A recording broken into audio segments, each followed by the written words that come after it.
Hello, boys and girls. Today I'm going to try to read an ebook using my Kindle Cloud Reader. Today's book is The Easter Egg, written by Jan Brett and illustrated by Jan Brett. Mrs. Brett is the author and illustrator. That means she wrote the words and she drew and colored the pictures. So, The Easter Egg.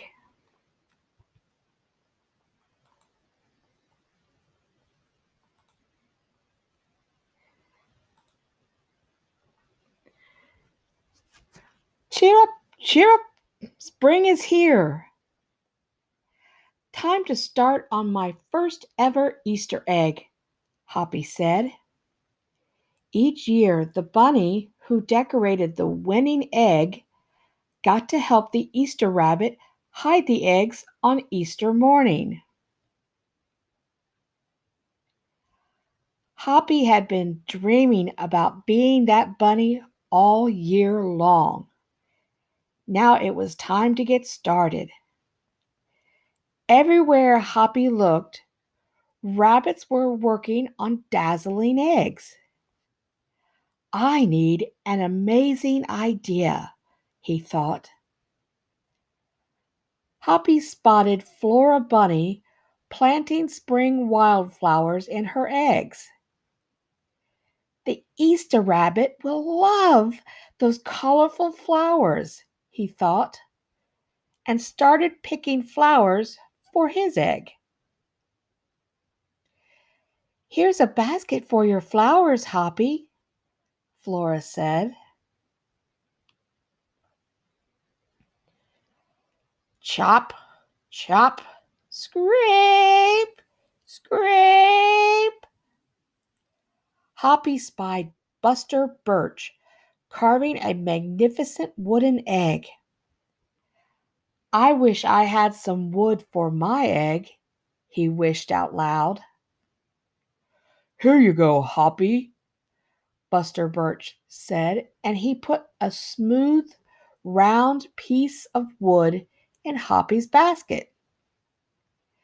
Thank you, Buster, Hoppy said. Hoppy was hopping along when the smell of sweetness led him out of the woods and straight to the chocolate egg that Aunt Sassafras was decorating with creamy frosting, squiggles, and bows. Hello, Hoppy, she said, and she put some chocolate squares in his basket. Hippity hop! Hoppy exclaimed. I'll make the Easter rabbit a chocolate egg so sweet it will make his whiskers tingle. Then Hoppy saw Granny Irene decorating one of her fabulous story eggs. First, she traced a design on the egg with a special tool. Then she dipped the egg in pots of yellow, green, orange, and red dye, adding to the design each time. Hoppy couldn't believe his eyes. I'll never make an egg that beautiful, he told Granny Irene. She smiled. Try, she said, giving him one of her special tools. Hoppy was hopping by Hans Vanderrabbit's garden when he spotted an extraordinary egg. Hans was painting a portrait of the Easter rabbit so real that he looked alive. Fantastic! Hoppy exclaimed. Thank you, Hoppy, Hans said. Why don't you make a painting on your egg? He gave Hoppy pots of paint and a fine brush. As Hoppy bounced along, a loud boing nearly knocked him off his feet. It was a whirligig, twirling mechanical egg. Whoa, Hoppy said. That's an unusual egg. Would you like to make one? Roberto asked. Hoppy tried hard, but the harder he tried, the more parts and pieces piled up around him. Thank you, Roberto, he said, but I think I'd better make the egg that is right for me.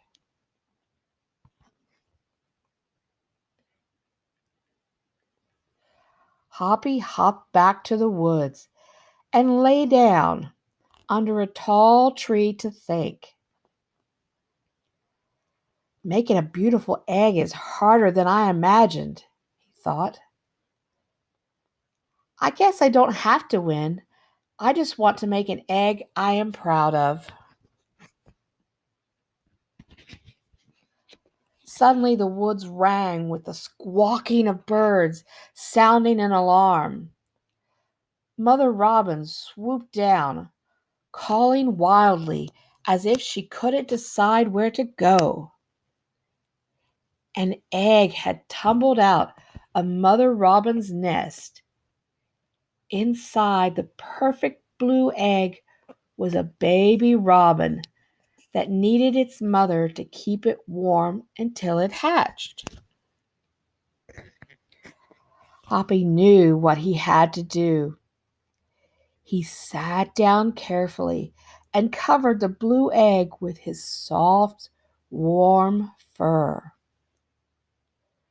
I'll take care of you the best I can, he whispered. Relieved, Mother Robin chirped and settled down on her other two eggs. Hoppy never left the robin's egg. If it was sunny and warm, he carefully turned the egg in its nest of moss. If it was rainy and cold, he kept the egg covered and dry. At night, wild animals passed by. Hoppy crouched down and stayed hidden in the ferns. Often he heard strange noises coming from above, but Hoppy didn't run away. Every day the rabbits worked on their eggs. Tadpoles turned into frogs, buds swelled into leaves, and Easter came closer and closer. Finally, it was time for the rabbits to take their eggs to the glen. They'd forgotten all about Hoppy, who was quietly sitting on the blue egg under the tall tree in the woods. Early the next morning, the rabbits waited for the Easter rabbit. Suddenly, a beautiful wagon rolled toward them out of the mist and stopped. The Easter bunny stepped down from the wagon and admired the decorated eggs one by one. You have brought me the most beautiful eggs in the world, but a very special one is not here, he told them. The rabbits were puzzled. Whose egg could it be?